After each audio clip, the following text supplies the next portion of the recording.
Hi, I'm Nikki Friedman. Thanks for joining me for day 16 of the Wonder Wife Workshop. So, last class we started speaking about when we become defensive when our husband tells us something that we perceive as being critical. And we spoke about how that's really a natural gut reaction, but it is actually extremely toxic to our relationship. So, what I want to do today is delve a little bit deeper into the psychological underpinnings of why we become defensive, what's going on in our minds. Because if we can understand the thought processes, then hopefully we can catch ourselves before we actually react in a harmful manner. So, Rabbi Dr. Abraham Tversky shares an insight that we can learn from a lobster. And he speaks about an article that he once read describing how lobsters grow. So, what happens is a lobster, which is a soft creature, is living inside this hard shell. And as the lobster is growing, the shell is unable to grow with it. So, the lobster gets to a point where it is so uncomfortable and in such a tense environment where it has to find a group of rocks in the ocean. It goes under the rocks, and at that point, when it sees that it's safe from any predators, it sheds its shell and it actually regrows a new, more spacious shell so that it can continue to grow to its full growth point. So, what Rabbi Tversky says is that we can learn from this that we are often in a situation where we are uncomfortable, just like the lobster. Like, for example, when our husband is giving us some sort of feedback that we don't like to hear. However, in order for us to find our full growth potential, sometimes we need to be put in those difficult situations. If the lobster was not put in that tight, uncomfortable situation, it wouldn't have the impetus to go and shed its old shell and grow a new, greater, bigger, stronger shell.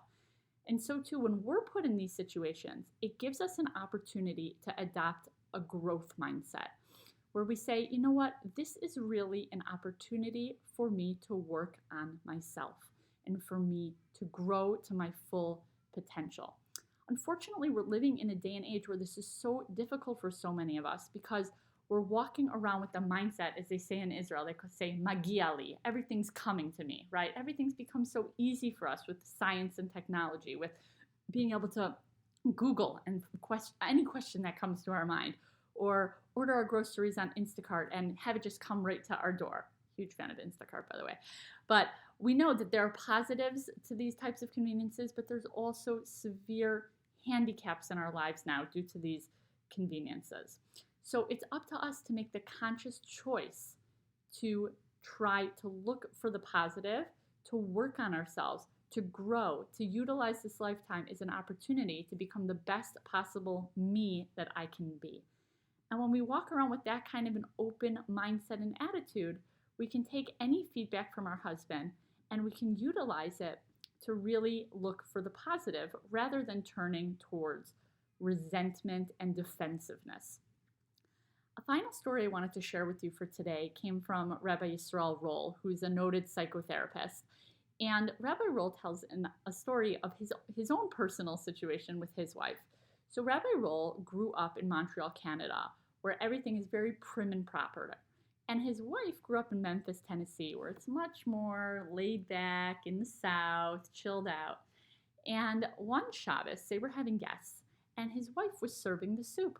And she brought the bowls of soup to the table and placed the bowls directly on the table. For Rabbi Roll, this was a very uncomfortable situation. He grew up in an environment where a soup bowl is always served properly on a plate underneath it. So he was very tempted to start giving that feedback to his wife. But he knew that in turn she would become defensive. It would go something like this. Honey, I think maybe next time it would be best to serve the bowl on a plate. And his wife would say, what, do you not think that I know how to serve soup? And then Rabbi Roll would say, no, that's not what I meant. It's just that, where I grew up, so on and so forth. And it would go back and forth, and she would get defensive, and he would get defensive. So instead, he stopped himself, and he said to her, I can tell you put a lot of love into the soup. It's delicious. And she said, thank you. It's nice to be appreciated. And they were connected. And what I think was so astonishing from Rabbi Roll's comment was that he was able to, and this is, he writes about this in his book, he was able to realize that it wasn't really about the soup and formal etiquette. If his guests weren't there, he probably wouldn't have even cared. It was about how he thought his guests were going to perceive him. And it was really stemming from his own low self esteem. So I said that today we were going to talk a little bit about the psychology behind when we retaliate and we have resentment, right? Or we get defensive. Oftentimes, those feelings come from a place of low self esteem. And Rabbi Roll made the decision that instead of him projecting his low self esteem onto his wife and making it her problem, he made the choice to take a growth minded, growth oriented approach to this, like we've been speaking about, like the lobster, right? And to work on himself, to work on his own self esteem.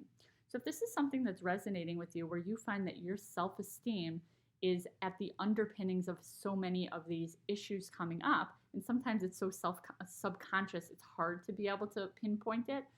But if this is speaking to you, I recommend that you do some work on self-esteem. There's so many good books out there that you could read. Really, like any of Rabbi Abraham J. Twersky's books are excellent. He's got a lot on self-esteem and a lot of exercises that you can do to try to slowly build that sense of self so that it no longer becomes an issue. Feel free to reach out to me if you're looking for any kinds of exercises to work on. I'm happy to point you in the right direction. Thanks for listening.